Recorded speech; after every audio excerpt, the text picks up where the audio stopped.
The first essential to health is having a positive or healthy mindset and outlook on life. I heard a quote once that was just stood in my mind that the mind is in itself a place. It can make a heaven of hell or a hell of heaven. Another quote is that we have to be careful who we rent the upstairs to. So who are you renting the upstairs to? And what kinds of thoughts are going through your mind on a daily basis?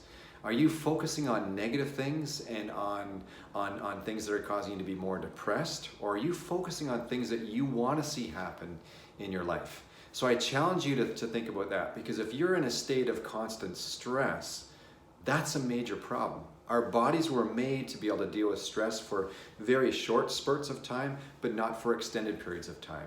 So if you catch yourself being in a state of stress constantly, that's kind of like driving your car where you're redlining the motor and that's pushing it beyond its limits, and eventually it will break down and it will wear out and you won't have that vehicle anymore. Imagine that with your body. The same thing can happen, is that where you're burning your body out and it'll break down in the form of different diseases and conditions that your body eventually will show as it gets worse and worse and worse, moving towards sickness and disease rather than health and vitality. So ask yourself this question: am I focusing on what I want to see happen in my life, or am I focusing on what I'm trying to avoid or negative things? So the first essential to health is that healthy mindset, and take inventory in terms of what you're focusing on a given basis, because that eventually becomes you.